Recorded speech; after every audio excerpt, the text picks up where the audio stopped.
Salut à tous, on se retrouve enfin sur Planet Coaster 2. Je n'ai qu'une hâte, c'est de tester ce jeu que j'attends depuis 8 ans.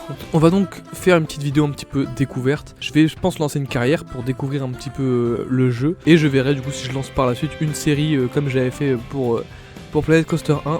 Mais du coup, on va commencer évidemment par lancer une carrière.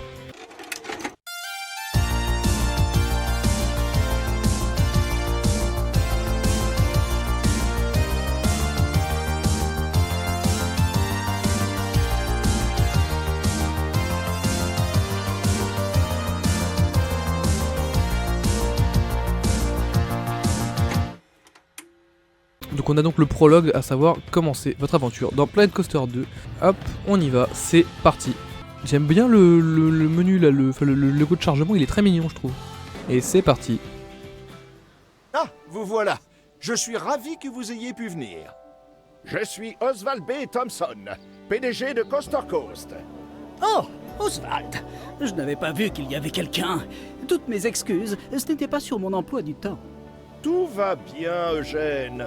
C'est la personne dont je vous ai parlé qui doit me succéder chez Coaster Ouais, un Coast. Tilt Coaster Vekoma, c'est trop Condition stylé. que tout se passe sans accroc, évidemment. Je ne vais quand même pas lui remettre les clés les yeux fermés, hein. C'est trop bien qu'il y ait des Oh, voix. et toutes mes excuses. Je viens de vérifier ma liste et tu es bien là, entre King Coaster et Queen Splash. Je me demande comment j'ai fait pour m'en mêler les pinceaux à ce point-là. Mais tout est en règle, c'est bon. J'aime beaucoup la cinématique, c'est très beau. Merveilleux.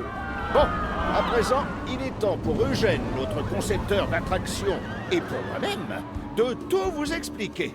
C'est votre formation officielle. Parfait, ok, donc il y a un petit tuto avec des voix et tout, c'est trop cool. Les clés de la maison, de nombreux parcs en devenir vous attendent à travers le monde. Mais vous devez d'abord terminer la formation chez Coaster Coast. Gardez vos mains et vos pieds à l'intérieur de ce manège sensation tout au long du processus et attachez vos ceintures pour ces leçons sur la gestion d'un parc. Ok, on est parti. Avant de commencer, les RH nous ont envoyé une liste de points à aborder. C'est rébarbatif, mais c'est la politique de l'entreprise, depuis qu'on a eu un stagiaire qui ne savait pas comment se déplacer. On l'a laissé se débrouiller et on l'a retrouvé au même endroit 3 jours plus tard. C'est très beau, c'est très joli. Bien, j'ai Ok. quelque chose qui devrait vous plaire. Il est temps pour vous de construire votre première attraction. Là ça me Je vous parle. laisse avec Eugène. Figurez-vous qu'il a été sacré meilleur concepteur d'attraction en 2016. 2016, l'année de Je me suis sortie permis de de te Planet trouver une Coaster 1. attraction à construire. Il te suffit de trouver un endroit où la placer. Ok, l'interface est là. Ah oui, là. On a vraiment beaucoup de trucs. C'est plus épuré, c'est plus joli. On est parti. Manège. Alors, créer un élément personnalisé. Actuellement, on a donc uniquement des tasses de thé sans décor disponible. Ok. Mettre en plein milieu, c'est quoi? Hop. Super! Maintenant, il faut que nos visiteurs puissent accéder à l'attraction. Alors, ajoute une porte d'entrée. Du côté là. Et pour chaque entrée, Une sortie. tu dois relier une allée de file d'attente à l'entrée de l'attraction. Sans File ça, d'attente. les visiteurs ne pourront pas y accéder. Heureusement qu'il n'y a pas besoin de file d'attente pour la sortie. T'imagines? Enfin bref, tu peux construire une allée standard à partir de la porte de sortie. Je fais vraiment le truc le plus simple possible parce que là, on est là pour voir les nouveautés, bien sûr. Et voilà le travail. On a fait le tour des étapes pour construire une attraction. Si jamais tu as besoin d'un moyen mnémotechnique, j'ai mon astuce. C'est ça! Construction, entrée, sortie, allée. Oh, et n'oublie pas d'ouvrir l'attraction. En fait, ça fait plutôt Césao du coup, non? Ça sonne moins bien quand même, je trouve. Ça me fait rire, c'est sympa le fait qu'il y ait un tuto avec des voix et tout. Ok, on ouvre l'attraction.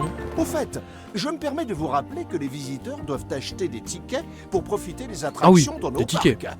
On a la main sur les prix. Alors encourageons les visiteurs à monter dans notre nouvelle attraction en leur proposant un prix cassé. C'est pas comme ça que ça marche dans la vraie vie, non, faut faire ça très très cher.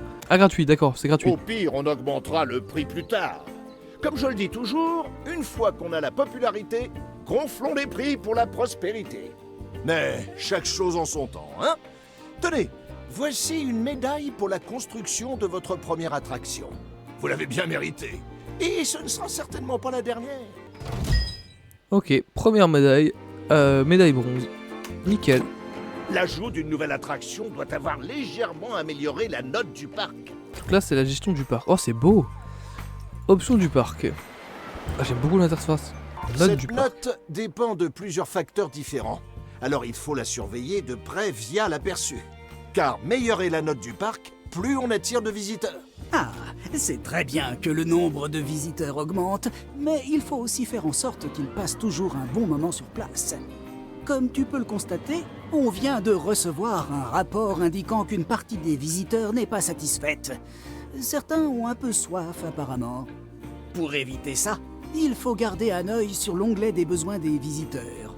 Si les chiffres tombent trop bas, tu dois intervenir pour résoudre le problème avant qu'ils ne décident de s'en aller. Étanchons d'abord la soif de nos visiteurs en installant une nouvelle boutique de boissons. Ok, va pour Gulpy. Hein. On l'ouvre. Après tout ça, les visiteurs vont avoir besoin de se soulager. Il faudrait peut-être construire 1 ou 2 WC près d'ici. Évitons que les visiteurs se baladent les jambes serrées à cause d'une envie pressante. Ce n'est pas bon de se retenir. Donc, on va ensuite venir ouvrir des toilettes. On les met juste ici. Et en parlant de se balader, les visiteurs fatiguent assez rapidement. Et leur énergie retombe d'un coup s'ils n'ont pas d'endroit où s'asseoir.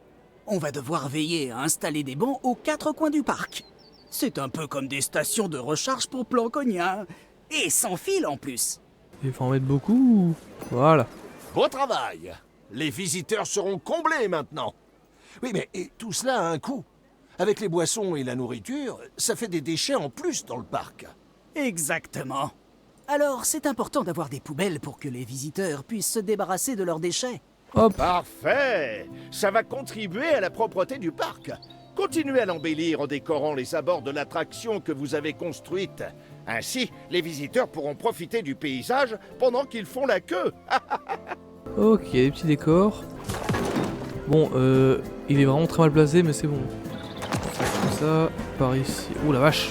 Je crois qu'on a fait le tour pour l'environnement. Bravo. Ok, on est bon pour la deuxième partie du tuto. Waouh! Le parc est magnifique! Je comprends pourquoi Oswald t'a fait confiance. Tu as ça dans le sang.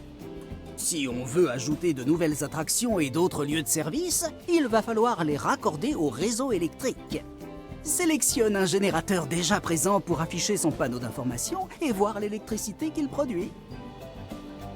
Comme tu peux le voir, le générateur alimente un réseau qui couvre la zone remplie d'attractions et de lieux de service.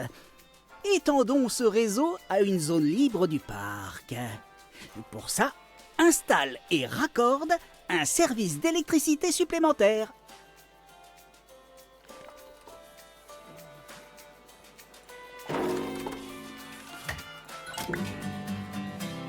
Formidable! Tout se passe comme prévu. Mais pour assurer l'entretien et le fonctionnement des générateurs, tu dois embaucher des mécaniciens. Sans eux, les générateurs commenceront à subir une pénalité de condition, ce qui réduira la production d'électricité. Or, on n'a pas de mécaniciens dans nos effectifs, ça ne va pas du tout. Alors, recrutons-en quelques-uns. Ça peut paraître excessif, mais ils sont essentiels pour assurer la maintenance des attractions et des lieux de service.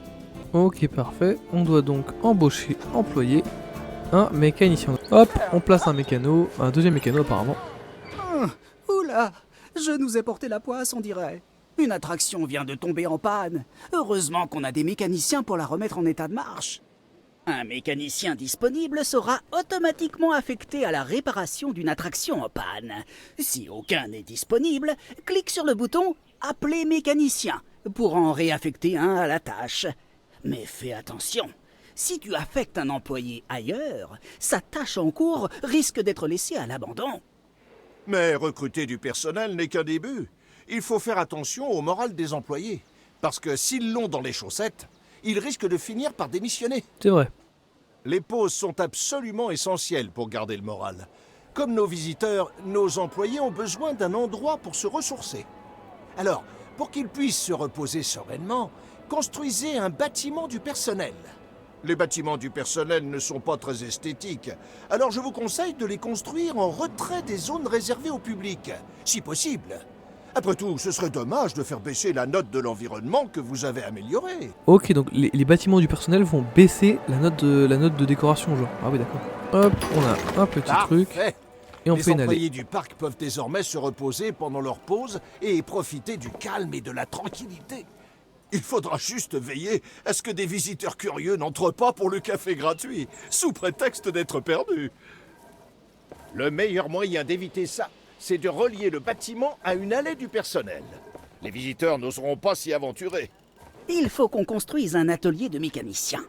Ok, Les je me suis gouré, mais mécaniciens y c'est pas si produiront grave. des points de recherche qui serviront à déverrouiller de nouveaux éléments pour le parc. Ok, j'ai aucune idée de ce que je suis en train de faire avec les allées, j'ai fait n'importe quoi, mais c'est pas grave, c'est pas l'important. Ouvrir.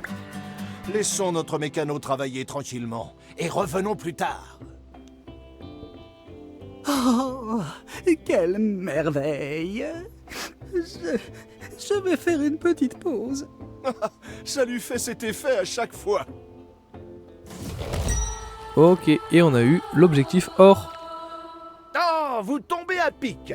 Notre mécano a gagné suffisamment de points de recherche pour déverrouiller quelque chose d'intéressant. Jetons un œil à l'arborescence de recherche pour déverrouiller le pack de montagnes russes. Ça fera très plaisir à Eugène. Alors, donc on va dans la gestion, la recherche, comme dans le 1, et on peut donc acheter un nouveau modèle de coaster. Ok. Oh mais... Oswald, est-ce celle sur laquelle je travaillais? Exactement, mon garçon. J'avais l'intention de m'en occuper, mais vous savez quoi? Pourquoi ne pas la présenter vous-même? Avec grand plaisir. Bon, ce n'est qu'un petit projet de rien du tout sur lequel j'ai travaillé. Pour commencer, sélectionne le plan, je te prie. Maintenant, place la montagne russe là où tu as assez de place. On va la mettre alignée avec l'allée. Parfait. Une chose importante. Contrairement au manège, les montagnes russes doivent passer un test de sécurité avant d'ouvrir. Autant s'en charger maintenant. Tu veux un compte à rebours? Ok. Ça. Donc on lance le test. En attendant la fin du test, profitons-en pour décorer un peu les environs de la montagne russe. Ah non, moi je vais faire un tour en on-ride. Hein. Il y a une espèce de flou de mouvement qui me plaît pas trop par contre.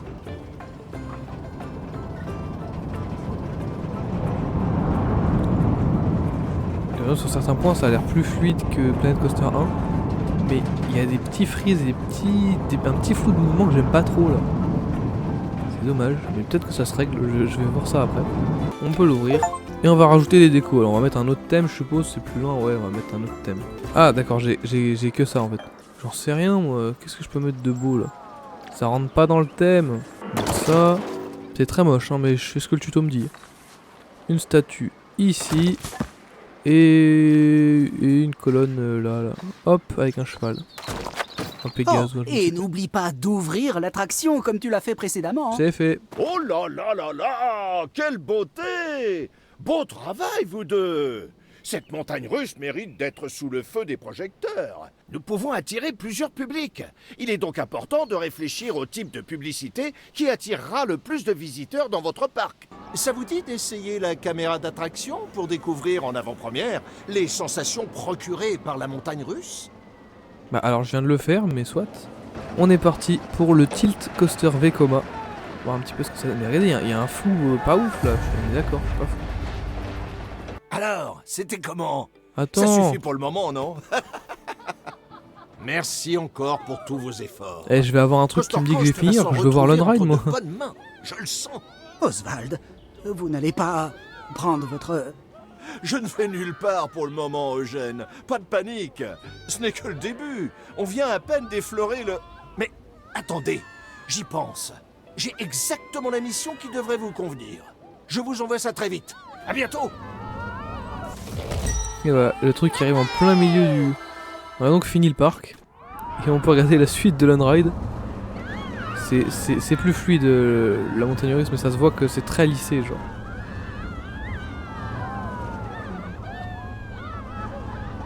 J'ai bien aimé ce changement de direction. Petite vrille. Virage au creux de l'eau, c'est sympa ça. Oula, oula, oula. Ok. Petit hélix en plein milieu des... Ouf, ça tape un peu quand même. Hein. On arrive vite dans la gare. Oh la vache. Bon, écoutez, soit. Eh bien écoutez, je pense que c'est pas mal pour le petit tuto. Hein. C'est donc tout pour cet épisode 1. On aura donc fait le tutoriel, le tutoriel un peu côté coaster en tout cas. Je trouvais ça vachement cool. En vrai, le jeu est très beau. Je pense qu'il y a vraiment des trucs sympas à faire. Je vais pas tester en bac à sable comme je voulais le faire de base les nouveautés, parce que je me dis qu'en fait ça va être trop déconstruit, que je vais partir dans tous les sens parce que je sais qu'il y a plein de nouveautés. Du coup je pense qu'on va rester simplement sur la carrière, parce que je trouvais ça sympa et je trouve que c'est une bonne manière de découvrir un peu les nouveautés. Donc je pense que vous aurez bientôt un épisode 2 sortir où on va tester donc la suite de la carrière. Probablement d'abord le tutoriel Aquapark, donc pour tout ce qui est toboggan, et ensuite il y aura la suite de la carrière, donc comme sur le premier opus que j'avais franchement bien aimé, même si je l'avais pas fini. Donc voilà tout, ce jeu a l'air vraiment très cool, et donc on se retrouve le plus vite possible j'espère pour de nouvelles vidéos. J'ai d'autres vidéos en attente, mais du coup bien sûr la suite de Planet Coaster 2. Ciao.